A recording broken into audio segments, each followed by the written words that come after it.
어릴 적에 아이들이 모여서 돋보기를 가지고 종이를 태우던 놀이, 아마 여러분 기억나시죠?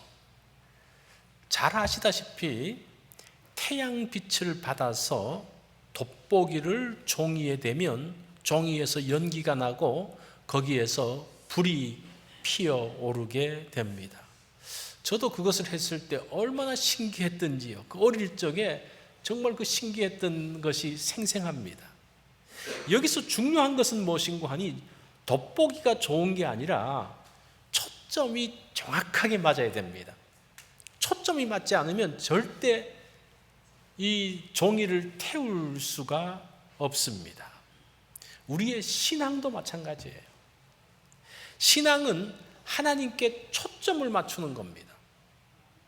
초점이 맞으면 하나님의 역사가 나타나는 거예요. 민수기가 36장으로 되어져 있는데 그 민수기 36장 가운데 21장이 민수기의 터닝 포인트입니다. 오늘 우리가 민수기에 있어서 가장 중요한 장을 보고 있습니다. 민수기 20장까지는 이스라엘 백성들이 원망하고 배반하고 또 막 이렇게 자기 마음대로 했는데 21장부터 그 태도가 완전히 딱 바뀌면서 이제부터 이 이스라엘 백성들이 더 이상 원망하는 것을 줄이고 21장에 원망이 나오는데 21장 이후부터는 원망이 없어요. 그 다음부터는 하나님 말씀을 들으면서 하나씩 하나씩 나아가게 됩니다. 그리고 21장 이후에 이스라엘의 승리의 시작이 됩니다. 또 중요한 것은 민수기 21장이 광야의 마지막이에요. 광야가 끝나는 시점이 민수기 21장입니다. 민수기 21장 중요하죠, 그죠? 여러분 꼭 기억해 놓으세요. 민수기 21장을 우리는 불뱀 사건으로 기억합니다. 이스라엘 백성들이 불순종하고 원망해서 그들이 불뱀으로 인해서 어려움을 당했던 걸로 기억하는데 사실은 민수기 21장은 세 가지의 중요한 사건을 담고 있습니다. 그런데 이 세 가지 사건을 통해서 이스라엘이 어떻게 변화되어졌는지를 보여주고 있는 겁니다. 오늘 그 말씀을 제가 하려고 합니다. 첫 번째 사건이 무엇인가 하니 아랏 왕과의 전쟁입니다. 1절을 보니까 네겝에 거주하는 가나안 사람 곧 아랏의 왕이 이스라엘이 아다림 길로 온다 함을 듣고 이스라엘을 쳐서 그 중에 몇 사람을 사로잡은지라.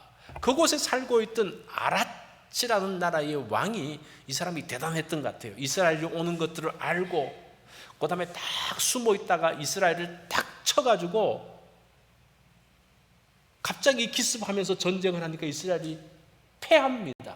그러면서 몇몇 사람들이 사로잡히게 됩니다. 이스라엘이 또 깜짝 놀라죠. 보통 그러면 어떻습니까? 전쟁에서 패하고 사람들이 사로잡히고 막 어려운 일들을 당하면 또 어떻게 합니까? 이 사람들이 모세한테 몰려가가지고 이게 무슨 일이냐 그러면서 원망하고 모세를 대적하고 막 그랬는데 이스라엘이 어떻게 되어지는 걸 보니까 2절을 보면요 조금 바뀌어진 모습이 나옵니다. 이스라엘이 여호와께 서원하여 이르되 이 사람들이 이제 그 전쟁의 어려움 포로로 잡혀가고 같은 형제 자매들이 어려움 가운데 있을 때에 모세를 원망하지 않고 하나님께 나아가서 기도하기 시작합니다. 조금 바뀌었어요. 믿음이 그만큼 자란 거예요. 그리고 난 다음에 전쟁에 나가서 승리하게 되어지죠. 그러면서 그곳의 이름을 호르마라라고 이야기합니다. 이 호르마라는 뜻은 부순다라는 뜻입니다. 오늘 제가 지명에 대한 이야기들을 좀 많이 할 건데 한번 주의해서 이 지명을 들어보시기 바랍니다. 이 부순다는 것, 사실은 호르마라는 지명이 민수기에 2번 나와요. 민수기 14장 45절에 보면 12정탐꾼 사건 이후에 막 이스라엘 백성들이 막 그 자기 마음대로 원망하면서 돌아가자 그러면서 그랬을 때 아말렉의 공격을 받아서 부서뜨림을 당했던 사건이 있어요. 그게 민수기 14장이라면 민수기 21장은 하나님 앞에 어려움 가운데 기도하면서 아랏을 치면서 아랏을 부숴버리는 그 호르마가 있습니다. 같은 호르마라도 다른 형태로서 지금 바뀌어지고 있는 것을 볼 수가 있습니다. 자, 이것이 첫 번째 사건입니다. 아랏 왕과의 전쟁에서 하나님 앞에 기도했다는 것, 그것, 그러면서 승리했다는 그 작은 사건 하나가 있습니다. 자, 두 번째 사건은 우리가 잘 아는 불뱀 사건입니다. 이스라엘 백성들이 가나안 땅으로 들어가는데 요단 동편으로 이제 방향을 잡습니다. 그래서 올라가는데 사실은 이것을 보면 여기에서 이렇게 올라가려고 그랬댔어요. 요단 동편으로 올라가니까 사해바다 밑으로 돌아가려고 그랬는데 여기에 에돔이라는 나라에서 못 간다 막는 거예요. 자, 보통 못 간다 그러면 전쟁을 하는데 하나님께서 뭐라고 말씀하시는 거 아니? 에돔은 너의 형제다 이렇게 말씀하면서 에돔과는 전쟁하지 말라 그래요. 이 사람들이 에서의 후손이잖아요. 그래서 어쩔 수 없이 돌아가는데 어디까지 돌아가는 거 아니? 에시온 게벨이라는 곳까지 밑으로 쭉 내려갔다가 여기가 홍해잖아요. 홍해까지 내려갔다가 올라가는 거예요. 그거를 보면서 백성들의 마음이 상하게 되어집니다. 자, 여기서 보면 4절에 그게 나오죠. 에돔 땅을 우회하려 하였다가 길로 말미암아 백성의 마음이 상하니라 이렇게 이야기합니다. 이 상한다라는 단어가 짧다라는 말이에요. 참을 수 없다라는 말입니다. 그러니까 뭘 참는데 참는 게 짧다는 거예요. 그래서 못 참는 거예요. 이 말을 다시 말하면 조급해졌다라는 겁니다. 지금 이 사람들이 이스라엘 나온 지 40년이 되었습니다. 하나님께서 40년 동안 돌게 하신다는데 약속의 시간이 다 끝났어요. 그리고 출애굽 1세대도 거의 세상을 다 떠났습니다. 이제 하나님의 때가 되어졌어요. 이제는 들어가면 되는 그런 시간이 됐는데 하나님이 또 돌아가게 하시는 거예요. 길을 또 돌아가는 거예요. 이렇게 돌았다가는 또 몇 년이 걸릴지 모른다는 그 불안감, 마음의 조급함이 올라오기 시작합니다. 이 조급함은 사람을 힘들게 만듭니다. 이게 대부분의 어떤 일들이 탁 터졌을 때의 마음이 어떻게 됩니까? 어떡하지? 이게 조급함이에요. 그 조급함들. 그러면서 원망이 나오게 되어진 거예요. 어떻게 원망합니까? 5절을 보니까 백성이 하나님과 모세를 향하여, 여기는 하나님과 모세를 향해서 원망을 합니다. 어찌하여 우리를 애굽에서 인도하여 내어 이 광야에서 죽게 하는가? 이곳에는 먹을 것도 없고 물도 없도다. 우리의 마음이 이 하찮은 음식을 싫어하노라. 이스라엘이 하나님과 모세를 원망하면서 먹을 것도 없고 물도 없다 그런 거예요. 지금 보세요. 이스라엘 백성들이 계속 만나를 먹고 있어요. 만나를 먹고 있는데도 먹을 게 없다고 이야기하는 거예요. 지금 여기서는 물 문제는 아니거든요. 물도 있어요. 지금 보세요.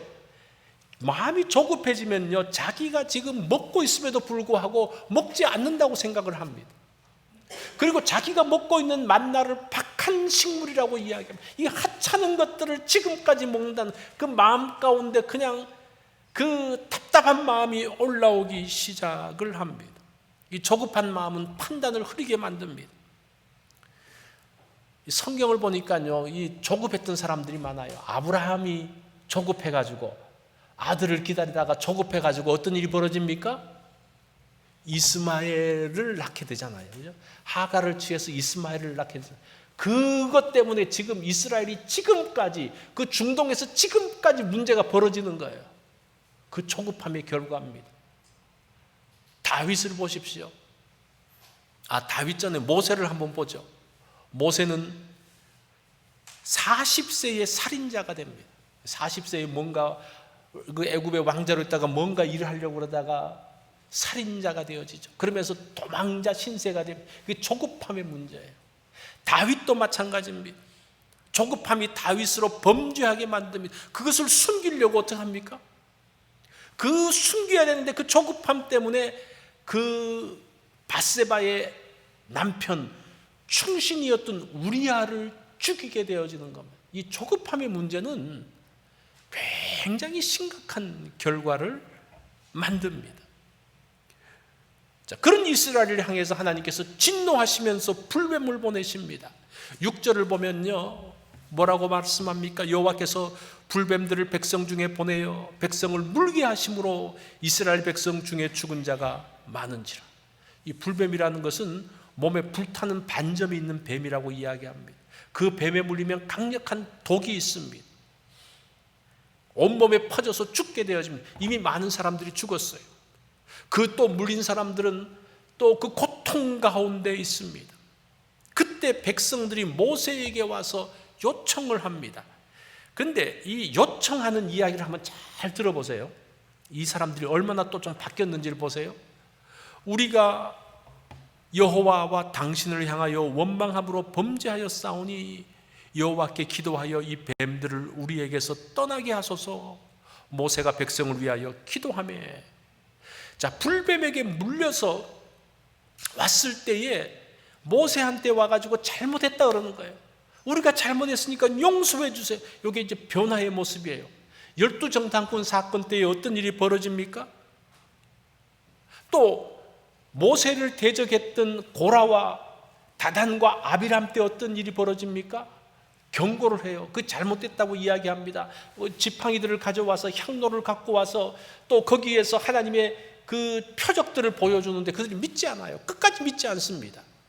그래서 그 고라와 그 다단과 아비람의 그 진영이 지진으로 인해서 다 죽어버리잖아요. 그러니까 그런 것에 대해서 끝까지 대적했던 사람들이 지금 어떤 문제 가운데서 하나님께서 징계를 하시니까요, 어떡합니까? 그 사람들이 바로 잘못을 인정하고 모세 앞에 나가서 잘못했다고 그러는 거예요. 여호와 그 하나님 앞에 잘못했다라고 이야기합니다. 모세는 그들의 뉘우침을 받아들이고 하나님께 기도하면서 뱀이 떠날 것을 기도합니다. 그러면서 그 기도에 대해서 하나님께서 말씀하시는데 그 치료책이 참 독특해요. 치료책이 뭡니까? 우리 8절 다 같이 읽어볼까요? 시작. 여호와께서 모세에게 이르시되 불뱀을 만들어 장대 위에 매달아라. 물린 자마다 그것을 보면 살리라. 자, 지금 그렇게 잘못했다고 말하는 이스라엘 백성들을 향한 하나님의 치료책, 불뱀을 만들라는 겁니다. 그러니까 모세가 빨리 구리로 뱀을 만들었으면, 그게 이제 놋뱀이죠. 구리나 놋이나 이제 같은 건데, 그리고 그 놋뱀을 장대에 달아서 그 놋뱀을 보는 사람은 나을 것이다 라고 말합니다. 그때 백성들의 반응이 어땠을까? 반응이 어땠을 것 같아요? 그 치료책이 하나님께서 뭔가 약을 주셨으면 좀 믿기 쉬웠을 것 같아요. 아니면 연고 같은 거를 바르게 했으면 좀 더 믿기 쉬웠을 것 같아요. 그런데 그것을 쳐다보면 낫는다? 이게 얼마나 이해하기가 어렵습니까? 그리고 놋뱀을 볼 때도 이스라엘 백성들이 진지하게 봤을까요? 아니면 힐끗 쳐다보고 그만뒀을까요? 제가 별별 생각들을 다 해봤어요. 근데 성경을 보니까요, 이스라엘 백성들이 어떻게 불뱀을 받는지가 나오더라고요. 여기 보면 9절에 보면 모세가 놋뱀을 만들어 장대 위에 다니 뱀에게 물린 자가 놋뱀을 쳐다본 즉 모두 살더라. 여기서 쳐다본 적이라는 단어예요. 쳐다봤다는 이 단어가 무엇인고 하니 골똘히 쳐다봤다는 거예요. 진지하게 쳐다봤다는 거예요. 이 사건을 가지고 예수님이 구원에 대해서 요한복음에서 설명을 하고 있습니다. 요한복음 3장 14절로 15절은 예수님과 니고데모와의 대화 가운데 있는 내용이잖아요. 그때 이 놋뱀 사건에 대한 이야기를 합니다. 모세가 광야에서 뱀을 든 것 같이 인자도 들려야 하리니 이는 그를 믿는 자마다 영생을 얻게 하려 하심이니라. 어떤 사람들은 예수를 믿으면 구원을 받는다 그래요. 그러면서 드는 이야기가, 천국 가는 게 대단한데 어떻게 예수를 그냥 믿기만 하고 예수님을 영접만 하면, 예, 내가 예수님 믿겠습니다라고 그 말 한마디에 천국 간다? 그 좋은 데를 간다? 이게 사람들이 잘 이해가 되지 않는 거예요. 이게 지금 똑같은 이야기예요. 놋뱀을 보면서 뱀을 잡아서 뱀을 고아가지고 물이라도 마시면 이해가 돼요. 그런데 그 뱀 모양을 다른 것을 쳐다만 보면 믿는다, 이해가 안 되는 거예요. 이것하고 사실은 비슷해요. 9절의 말씀을 다시 보면 쳐다본 게 뭐라 그랬습니까? 골똘히 쳐다보는 거고 온 힘을 다해서 쳐다보는 거예요. 놋뱀을 건성으로 본 것이 아닙니다. 안 믿기지만 그냥 봐줄게, 이런 정도가 아니에요. 우리가 예수님을 영접하면 구원받는다라고 하면서 믿기든지 안 믿기든지 그냥 영접만 해봐. 그러면 그냥 돼. 그러면 천국 백성이 되어져. 그러면서 영접 기도를 막 억지로 시켜가지고 전도 실적을 쌓는, 그거는 바른 영접이 아니라는 겁니다. 영생이 그렇게 되어지는 것이 아닙니다. 이스라엘 백성들이 전심을 다해서 놋뱀을 쳐다봤듯이 마음으로 우러나서 예수님을 믿고 영접을 해야 된다는 겁니다. 제가 이번에 세례 공부를 하면서 그렇게 절대 강요를 안 했어요. 이건 강요로 되어지는 게 아니라고 그랬습니다. 정말 자신의 마음으로 가능하다고 그랬어요. 우리가 그때까지 기다려줘야 되는 게 중요해요. 그렇지 않으면 그냥 끌려가지고 억지로 하면 그 가운데서 믿음이 생기기가 어려워져요. 믿음이 자라려고 그러면 그때 내가 예수님 영접했던 게 확실하게 했냐 아닌데 자꾸 이 원점으로 돌아가기 때문에 믿음이 자라지 않는 거예요. 이스라엘이 전심을 다해서 놋뱀을 쳐다봤듯이 온 마음으로 예수님을 믿고 영접해야 되는 것을 말합니다. 어떤 분은 그렇게 말하죠. 구원이 그렇게 대단한 선물인데 그게 공짜로 됩니까? 여러분, 이 공짜가 두 가지가 있더라고요. 가치가 없으면 공짜예요. 그냥 이거 별 가치가 없으면 막 나눠져. 근데 두 번째는 가치가 대단하게 커가지고 사람들이 살 수 없으면 공짜예요. 그러니까 여러분들 지금 숨 쉬고 있잖아요, 그죠? 이 공기, 여러분 돈 주고 사 먹으려고 한번 생각해 보세요. 여러분 병원 가가지고 마스크 한번 대보세요. 산소 마스크 대보세요. 그 하루에 얼마씩 나오는지 아세요? 우리가 벌어서 감당을 못하는 거예요. 너무나 엄청난 것들은 다 공짜예요. 이 공짜라는 것이 그냥 가치 없는 게 아니라니까요. 너무나 큰 가치이기 때문에 그냥 공짜가 아니면 살 수가 없는 거예요. 복음이 그렇다는 겁니다. 그래서 구원이 선물일 수밖에 없는 이유가 바로 여기에 있는 것을 볼 수가 있습니다. 불뱀 사건을 통해서 성장하는 이스라엘의 믿음의 모습을 지금 보여주고 있습니다. 광야 40년을 지나면서 그들이 아직도 원망하고 또 넘어지지만 그래도 조금씩 바뀌어져 가고 있는, 조금씩 믿음이 자라고 있는 모습들이 나오고 있습니다. 믿음이 자란다는 것은 무엇인가 하니 하나님께 가까이 나가는 것을 말합니다. 마지막 세 번째 사건이 있습니다. 그 사건은 믿음과 순종의 여정입니다. 불뱀에서 치료된 이후에 이스라엘이 달라진 모습이 나옵니다. 10절부터 13절 말씀을 보니까요, 굉장히 복잡하고 단순한 말들이 나옵니다. 지명들이 많이 나와요. 이스라엘 자손이 그것을 떠나 오봇의 진을 쳤고, 거기를 떠나 세렛 골짜기에 진을 쳤고, 거기를 떠나 강 건너편에 진을 쳤으니, 자, 여기서 보면 뭐가 반복되는 거 아니? 떠나고 진을 치고 떠나고 진을 치고, 이 내용이 나옵니다. 이 반복이 나와요. 이스라엘 백성들은 자기 마음대로 떠나는 게 아니에요. 어떻게 떠납니까? 성막에 있던 구름이 올라가면 떠나는 거예요. 그 구름이 내려앉으면 진치는 거예요. 지금 이 모습이 무엇인가 하니 이제는 하나님의 구름 기둥을 보면서 하나님과 발맞추어서 나가고 있는 모습들이 지금 10절부터 13절까지 나오는 거예요. 그 부분들이 계속해서 반복되어지고 있습니다. 이 말은 무엇인가 하니 하나님께서 인도하시는 대로 따라가고 있다. 하나님의 인도하심에 순종하면서 나아가고 있다라는 것을 보여주고 있는 겁니다. 이스라엘 백성들이 12정탐꾼 이후에 그 소식을 듣고 그들이 어떻게 합니까? 하나님의 지시하심이 없는데 자기들 마음대로 그냥 가버려요. 그러다가 그 다른 적들에 의해서 어려움을 당하잖아요. 이제 그것들이 바뀌어지기 시작하는 거예요. 이제 하나님께서 가라고 하면 가고 멈추라고 하면 멈추는 그런 내용들이 반복되어지고 있습니다. 여기서 보면 쭉 가는 내용에서 세렛 골짜기에 진을 쳤고 12절에 세렛 골짜기라는 것이 난공불락의 요새입니다. 그러다가 아르논 강가에 이르렀고 이 아르논 강은 물이 풍성한 곳입니다. 강이에요. 강. 물이 그냥 흐르는 곳입니다. 지금 이스라엘 백성들이 뭐 때문에 가장 고통을 당합니까? 물 때문에 고통을 당하잖아요. 그죠? 그 물이 풍성한 곳에 이르렀다는 것을 보여주고 있습니다. 14절을 보면 이렇게 말합니다. 이러므로 여호와의 전쟁기에 이르렀으되 수바의 와흡과 아르논 골짜기와 이 여호와의 전쟁기라는 그 문서가 있는데 이건 이미 분실되어져서 없는 것이라고 합니다. 그래서 칼 델리치라는 그 학자는 이렇게 말합니다.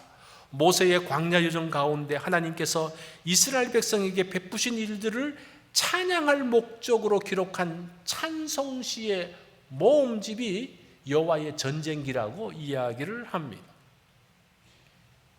특별히 부올에 이르렀을 때의 일입니다.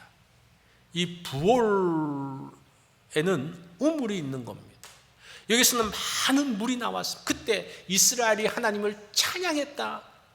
그 우물이 있었는데 그 우물이 얼마나 수량이 풍부한지 그것을 보면서 이스라엘 백성들이 감탄하면서 찬송하는, 이스라엘 백성들이 전에 한번 찬송한 적이 있어요. 언제 찬송했습니까? 홍해를 건너고 난 다음에 한번 찬송을 했어요. 그 감동이 얼마나 컸던지 홍해의 감동만큼의 감동이 지금 부올 시냇가에서 있었다는 거예요. 우리가 이 내용들을 잘 모르고 찬송했다는 내용들이 뭐 늘 찬송한 것처럼 보이는데요, 찬송이 별로 안 나와요.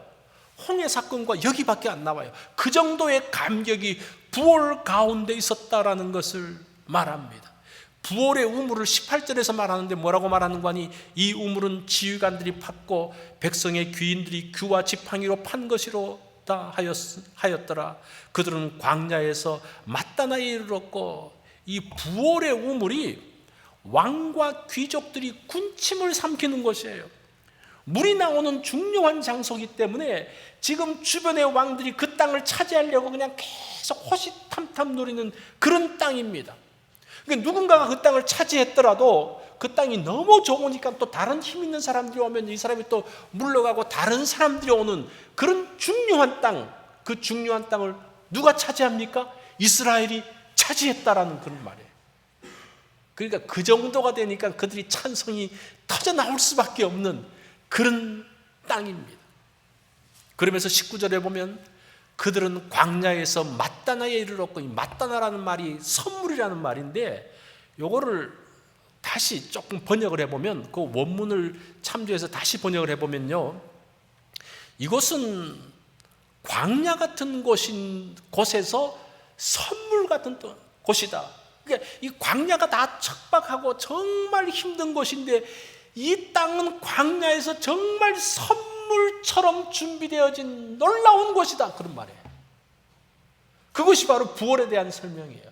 제가 지금 지명에 대한 이야기들을 하는데 그 지명에 담겨져 있는 뜻이 얼마나 놀라운지 몰라요. 하나님과 함께 가면서 이런 보배로운 땅을 차지하고 있습니다.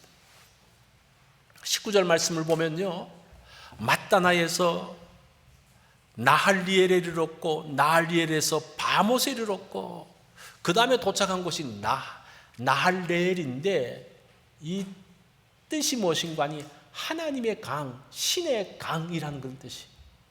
그러니까 그곳이 나할리엘에 물이 풍성한데 그 풍성함이 얼마나 풍성하고 그 주변의 것들이 아름다운지, 이야, 이게 하나님의 강이구나, 신들의 정원이 있는 강이구나, 뭐 그런 뜻이에요. 그러니까 이제 이 사람들은 이 이스라엘이 가면서 감탄하면서 가는 겁니다. 그리고 난 다음에 바못에 이르렀는데 이 바못은 높은 곳이라는 뜻입니다. 지금 이스라엘이 필요한 게 뭐예요? 산성이에요. 난공불락의 요소들이 필요합니다. 12정탐꾼들이 가서 본 게 뭡니까? 그 땅은 산성이었고 정말 우리가 정복하기 어려운 곳이었다. 그런데 그 정복하기 어려운 것을 지금 이스라엘이 하나씩 정복하고 그 풍요롭고 보배로운 땅들을 점령해 나가고 있는 것을 볼 수가 있습니다. 그러면서 나중에 비스가 산에 도착을 합니다. 이 비스가는 모세가 죽은 곳이잖아요. 이 비스가가 그 지역에서 제일 높은 땅이에요. 그러니까 가장 좋은 장소죠. 땅들을 하나씩 차지하면서 들어가는데 모든 땅의 물이 풍성하고 들어가는 성은 난공불락의 요새입니다. 광야 마지막 여정에서 비로소 그 사람들이 믿음이 자란 것들을 보여주고 뿐만 아니라 그 믿음이 자란 그 결과 하나님께서 주셨던 그 약속들을 보여주는데 그것이 놀라운 강이고 놀라운 우물이고 정말 신들의 정원과 호수와 같은 그 귀한 강들이고 그곳에 가는 곳마다 난공불락의 요새들이 다 이스라엘에게 탁탁탁탁 접수가 되어지는 거예요. 지금 하나님을 따라서 하나님을 믿고 신뢰하면서 갔던 이스라엘 백성들에게 주셨던 그 결과 이스라엘이 누리는 축복에 대한 이야기를 보여주고 있습니다. 여러분 지명이 놀랍죠, 그죠? 이 지명에 담겨져 있는 것이 얼마나 놀라운지 몰라요. 이후 이스라엘은 사실은 또 이 뒤에 가면 또 발람 사건 때문에 또 한 번 또 뒤집혀져요. 또 뒤에 가면 또 바알 부월 사건 때문에 또 한 번 또 문제가 생겨요. 그러나 실패를 하지만 더 이상은 원망하지 않습니다. 왜냐하면 그들이 허락하신 약속의 땅의 축복을 경험했기 때문입니다. 실패해도 또다시 일어나서 또 믿음의 길을 가는 거예요. 실패하죠. 실수할 수 있죠. 넘어질 수 있죠. 그런데 넘어졌다가 가는 길이 어떤 거예요? 뒤돌아가는 게 아니라 이제 이 방향이 축복의 장소인 줄 알고 그 방향으로 또 걸어가는 거예요. 이게 광야 믿음의 여정의 마지막 모습을 말해주고 있는 겁니다. 왜냐하면 그것이 살 길인 줄 알기 때문에 그래요. 다시 코로나가 미국 전역을 덮치고 또 남가주에도 들어왔다는 뉴스를 제가 들었어요. 그래서 LA에서 한 14% 정도가 감염되었던 뉴스도 들었습니다. 자, 그러면 어떡합니까? 다시 마스크를 끼고 다시 모이지 않고 그럽니까? 근데 사람들이 그 말을 들어도 별로 두려워하지 않는 것 같아요. 왜 그래요?